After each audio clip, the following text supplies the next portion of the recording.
Vou dar a continuação do vídeo anterior. Eu estava lendo final de uma dissertação de Abidrushim, os conceitos humanos e a vontade divina, a lei da reciprocidade, dissertação 49 do segundo volume da Mensagem do Graal na Luz da Verdade de Abidrushim.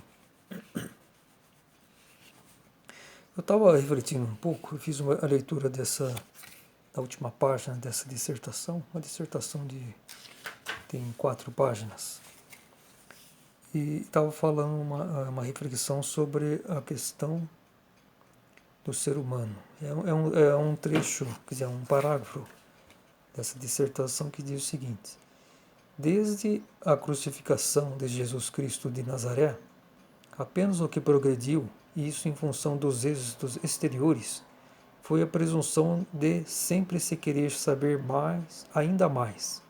Exatamente a presunção que é gerada e nutrida pela estreiteza de visão e é a característica mais objetiva dessa mesma estreiteza. Então eu estava falando que essa estreiteza foi justamente do momento que começamos a privilegiar o raciocínio através das tentações de Lúcifer. Né? E é até interessante que a mulher foi a primeira que caiu nas tentações de Lúcifer.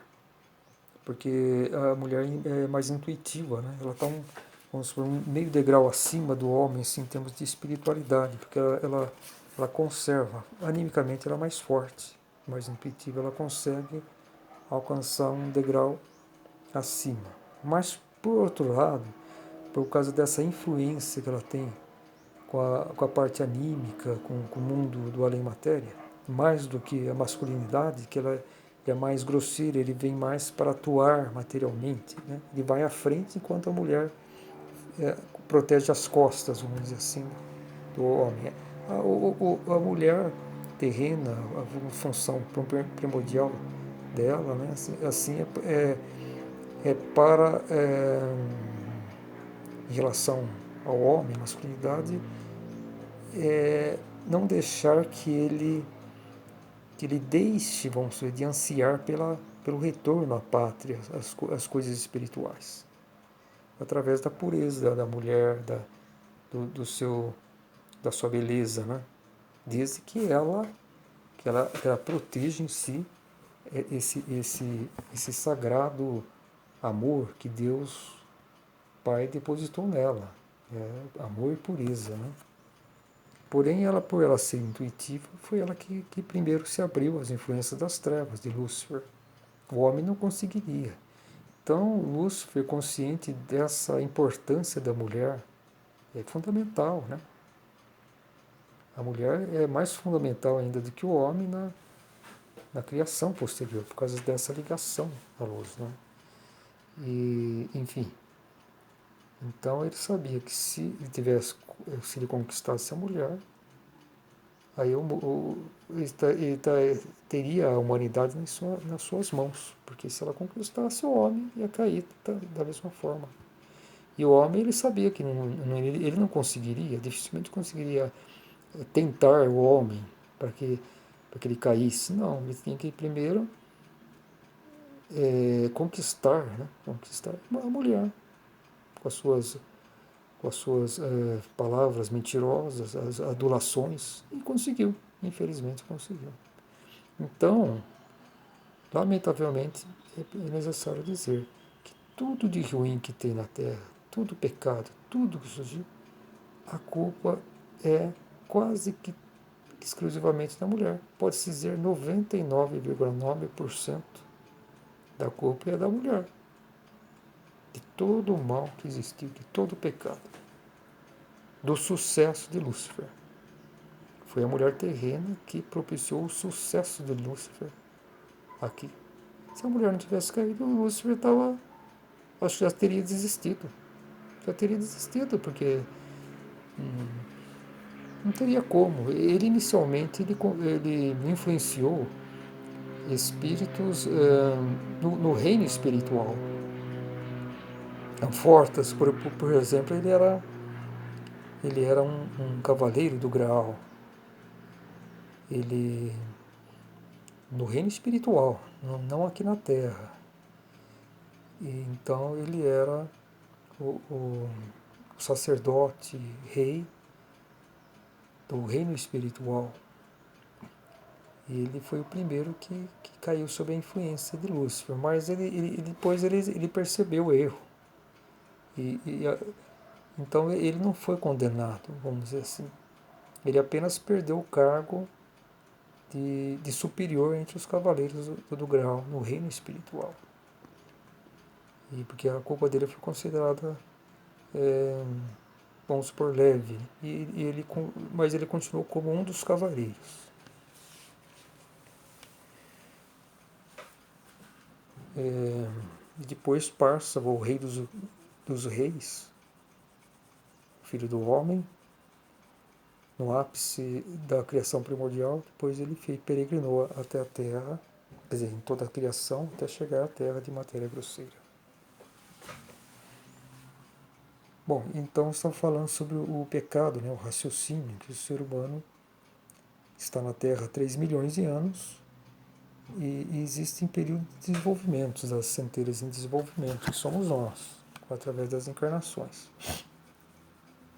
Então, eu citei também que no livro Os Primeiros Seres Humanos, de Rosélia von Sass, ela explica muito bem isso.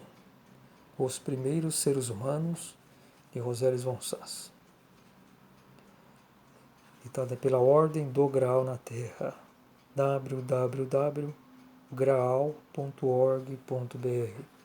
Ela diz que o planejamento havia 5 etapas de desenvolvimento da humanidade. O primeiro, o nascimento. Quando nós nos encarnamos nos primatas chamados de babais, uma raça de primatas que é feita justamente para possibilitar a encarnação, a primeira encarnação, as primeiras encarnações das almas humanas, dos espíritos em desenvolvimento, chamado desenvolvidos, que estão em processo de desenvolvimento. As suas centelhas espirituais saíram do último esfera do reino espiritual, em estado inconsciente, em direção aos mundos mais densos, para assim, tal como uma semente que é plantada no solo e sob aquela pressão ele recebe os nutrientes e vinga, ela brota e pode tem a possibilidade de se tornar uma árvore frutífera, né? Mas pode acontecer daquelas que são plantadas vamos supor, superficialmente, ou então em solo infértil, e não vigam, né? É a mesma coisa que acontece conosco, né? Através do nosso livre-arbítrio. Isso era impossível antes das tentações. Isso era impossível. Porque por mais lento que seja essa autoconscientização, estava prevista que todas as centelhas espirituais destinadas ao plano terrestre, em 3 milhões, mesmo aquelas que tinham o desenvolvimento mais lento, em 3 milhões de anos conseguiria obter sua autoconsciência e retornar ao paraíso. Mas devido a essa questão do pecado original, e que deu consequência ao pecado hereditário, que nós cada vez nascemos mais com o cérebro anterior desenvolvido, o cérebro do raciocínio, enquanto que a intuição, que tem como sede o cerebelo, que é a nossa antena espiritual, ela foi cada vez tendo mais atrofiada. Existe uma desproporção, né? O cerebelo talvez ele tenha um volume, né, assim, mais ou menos de 5 vezes menor do que o cérebro. Todo o cérebro anterior em relação ao cérebro posterior do cerebelo, que é o cérebro belo, vamos dizer assim, a sede da intuição. Ele tem um volume cerebelo mais ou menos 5 vezes menor. E o peso também, talvez ele pese uns 200 gramas, enquanto que o cérebro anterior parece que pesa algo como 1,2 kg, 1,4 kg, em média. O cérebro do homem é um pouco maior, né? Justamente por isso que ele é mais racional. Possivelmente, agora veio um pensamento, talvez o cerebelo da mulher, bom, possivelmente, ele tem uma proporção menor de diferença entre o cérebro anterior. Eu não sei disso exatamente, é uma pesquisa, mas eu acredito que a proporção, a diferença de volume e peso entre o cerebelo e o cérebro anterior, né, do racional, é maior do que da mulher. Justamente porque a mulher, ela, por natureza, ela é mais intuitiva. Então existiam essas 5 etapas, né? Primeiro, do nascimento, aproximadamente de 3 a 2,4 milhões de anos. O segundo etapa, crescimento, 2,4 a 1,8 milhões de anos. Terceira etapa de desenvolvimento, amadurecimento, 1,8 a 1,2 milhões de anos. A quarta etapa, ações, desenvolvimento. Foi no início dessa etapa de desenvolvimento, ao que me consta aí, ou então nessa transição entre amadurecimento e ações, desenvolvimento, que Lúcifer veio aqui, foi enviado aqui, nas proximidades, né, no reino da matéria grosseira, matéria fina e matéria grosseira, para propiciar a humanidade das 7 partes do universo, não era só a sua Terra. Essa ligação mais forte do raciocínio, para que o espírito pudesse atuar com mais precisão. Então, esse período de ações, quarto período, né? Ações, desenvolvimento, 1,2 milhão de anos a 600 mil anos. Então, foi nessa época, no início, que teve o pecado que a mulher caiu, né? As tentações de Lúcifer. E surgiu o cultivo unilateral do raciocínio, em detrimento da nossa intuição. Então, esses cérebros deviam ter uma proporção mais equânime, vamos dizer assim, mais equilibrada, como é no caso dos animais. Os animais também têm cerebelo, pelo menos os animais de maior desenvolvimento, né, como elefante, golfinho, enfim. Eu não sei exatamente a proporção, mas eles também têm o seu cerebelo e o seu cérebro. E praticamente são iguais, né, em tamanhos, assim, né? Lógico que não se pode comparar um animal que ele é apenas enteal de nós, seres humanos, que somos oriundos do reino espiritual. E a última etapa, a quinta etapa, seria a colheita e iluminação, de 600 mil anos até os dias atuais, que hoje já era para todos os seres humanos está em vias de autoconscientização, então já tendo concluído essa etapa. E aí a Terra iria já entrar num estado de decomposição. Porque nós, seres humanos, o último ser humano já teria obtido sua autoconsciência. Porque tudo se transforma na criação. E o planeta Terra também teria seu tempo de conclusão. Mas isso, infelizmente, não aconteceu, né? Porque as nossas almas, nossos espíritos necessitavam de cada vez mais e mais encarnações. Nisso eram umas 10 encarnações, era suficiente para nós obtermos a nossa consciência, autoconsciência. E nós tornávamos um filho de Deus. Mas isso não foi possível. Cada vez hoje um ser humano normalmente já viveu dezenas ou até centenas de vezes aqui na Terra. E então essa é a questão.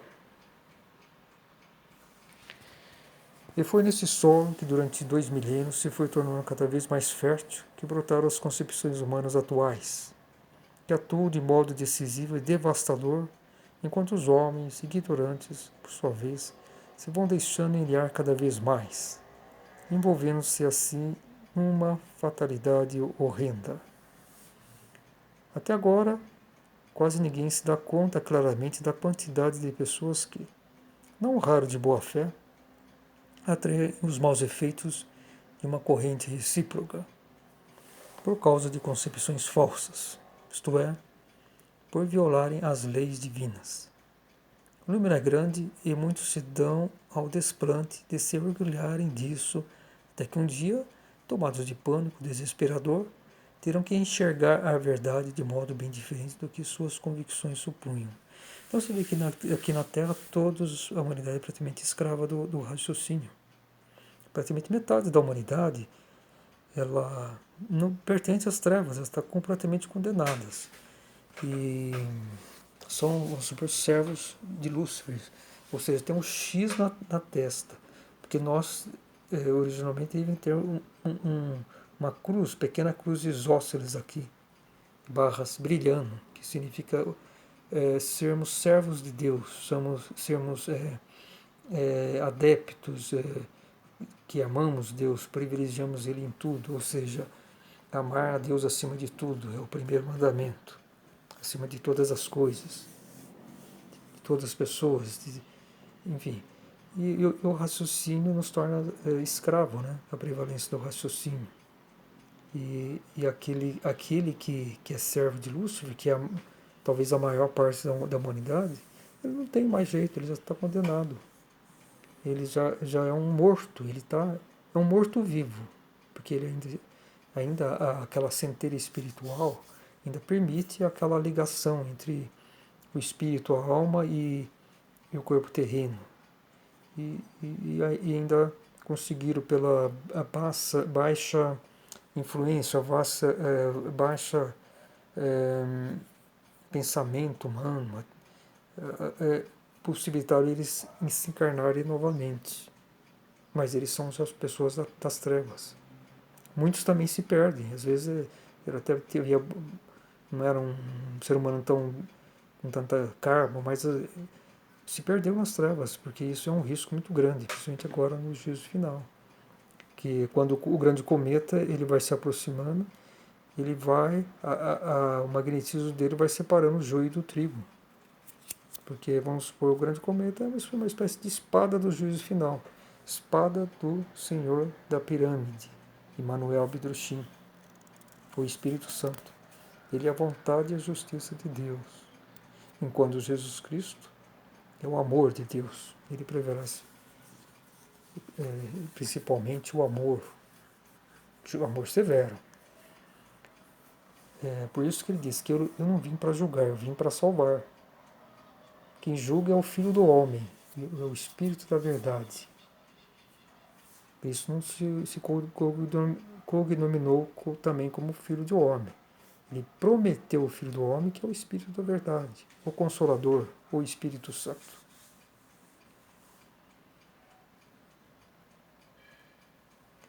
Então a situação hoje é muito grave. A separação, né? Aqueles que são da luz cada vez ficam mais na luz. E aqueles que estão nas trevas cada vez mais propendem para as trevas. Todos nós corremos riscos, né? Principalmente nessa época do juízo, de nos perdermos, né? E não temos também a certeza absoluta do nosso estado interior. Isso só vai se comprovar quando desencarnarmos. Ou então, quando ocorrer um grande choque. No ápice do juízo final, muitos vão acordar, mesmo os que estão na Terra, vão acordar para a sua real situação. Mas aqueles do bem, vamos dizer assim, que propendem para o bem, será para a salvação. Ele vai tomar um choque interior assim, que vai direcioná-lo para a luz. Enquanto aqueles que os perdidos, eles vão acordar da realidade. Mas aí já não tem jeito. Aqueles que estão penando no inferno, eles estão conscientes dos erros deles. Eles estão conscientes, porque existem filmes, mostra todas as ações humanas. Então, ninguém pode se sentir injustiçado.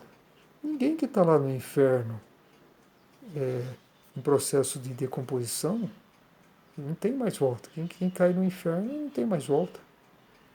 Não há mais nenhuma possibilidade de salvação. E eu não creio que haja nenhuma possibilidade. A partir do momento que se considera um servo de Lúcifer, que tem um X na testa, aquela cruz, os ossos, ela se inverte, se torna um X na testa. Isso um vidente assim espiritual consegue enxergar, né, o estado. Mas a grande maioria dos seres humanos, acho que talvez ninguém, talvez raríssimo, possam ver o real estado interior do ser humano. Porque são camadas, né? Esse X é gravado no espírito, né? Que é a parte mais é, essencial, mais energética de um espírito humano. Não é na alma, não é que é mais denso, assim, nem muito menos no corpo terreno. Então, isso só pode ser constatado quando, quando nós desencarnarmos, que aí nós, devido à densidade ou luminosidade de nossa alma, nós automaticamente nos dirigimos a igual espécie, a regiões de acordo com a espécie. Infelizmente, uma boa parte, ou talvez a maioria, ficam presos aqui nas cercanias da Terra, devido a essa densidade, aquele cultivo das coisas materiais. Muitos nem eram, pode ser considerado ruins, mas tinha essa propensão para as coisas terrenas. E dessa forma ficaram presos à densidade terrena e são condenados. Porque os ateus, enfim, que não cultivam aquelas coisas espirituais que formam o nosso corpo anímico, o nosso corpo espiritual. Então, faz com que nós nos traímos a igual espécie, né? Automaticamente, após o nosso desencarne.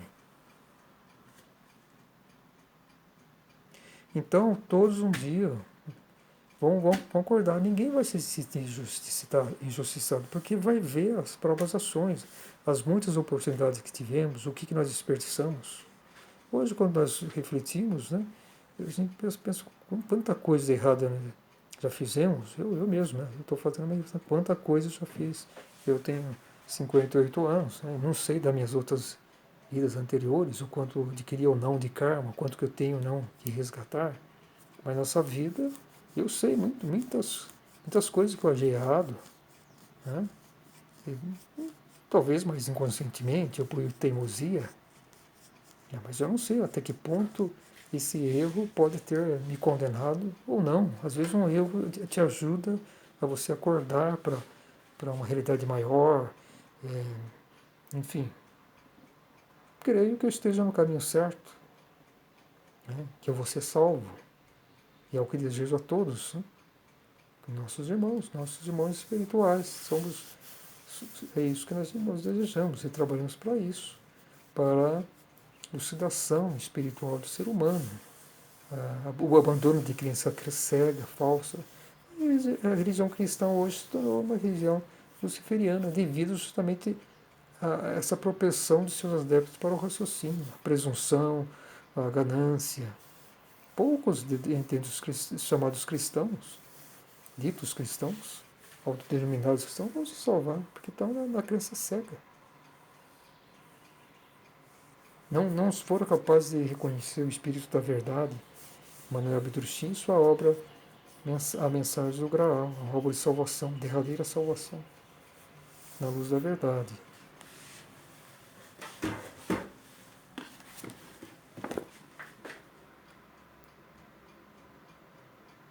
Então é isso. A estreiteza mental do raciocínio, a pessoa se orgulha, se acha o tal, e, enfim, muito próprio hoje é, da religião dita cristã. Também da ciência, aqueles que são escravos da ciência, né? Só veem as coisas materiais. Então será certamente tarde demais. A culpa com que se sobrecarregaram terá que ser descontada através de uma luta penosa consigo mesmos, que muitas vezes poderá durar decênios seguidos.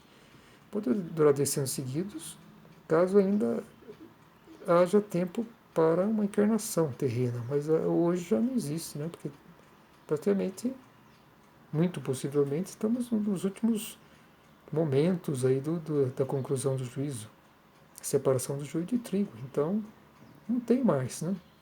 Houve muitas oportunidades daqueles que se entregaram ao raciocínio com as repetidas encarnações na Terra, com induções de se esclarecerem, buscarem a sabedoria espiritual.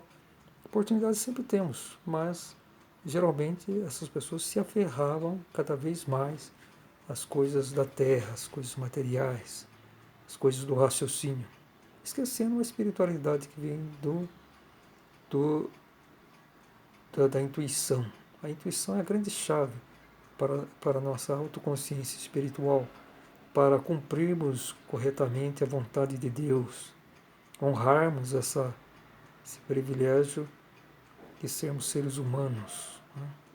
Podemos reconhecer Deus, adorá-lo e cumprirmos seus mandamentos.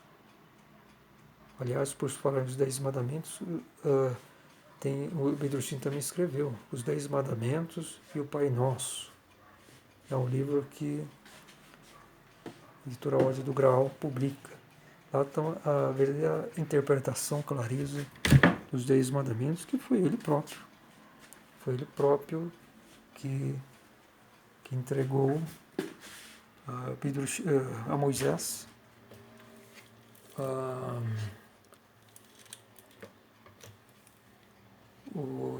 os 10 mandamentos no Monte Sinai, né? Ele já estava no Espírito. Aqui eu vou mostrar um livro de bolso que a editora Ordem do Grau da Terra publica. Bedruchin, os 10 mandamentos e o Pai Nosso. Ordem do Grau na Terra. Está aqui no verso. O ser humano que chega a usar o nome de Deus em todas as oportunidades possíveis e impossíveis, jamais teve a mínima noção do conceito de Deus. É um animal, mas não um ser humano, pois, como espírito humano, tem de possuir a faculdade de intuir dentro de si o pressentimento de Deus, mesmo que seja apenas uma vez em uma existência terrena. Porém, essa única vez seria o suficiente para tirar-lhe incondicionalmente a vontade de transgredir levianamente o segundo mandamento. Trará, então, eternamente, dentro de si, a necessidade de só pronunciar o nome de Deus, ajoelhado, na maior pureza de todo o seu íntimo. Abedruchin, o segundo mandamento, que fala justamente: não pronunciarás o nome de Deus em vão. Temos que ter muito cuidado de ficar falando demasiadamente em nome de Deus, que é o nome mais sagrado que existe. Não empregarás em vão o nome do Senhor teu Deus. Então está aqui, esse aqui é o livro da Ordem do Grau.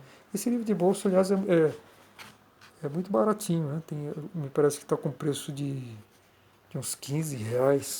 Quem se interessar, basta entrar no site da Ordem do Graal, www.graal.org.br, ou então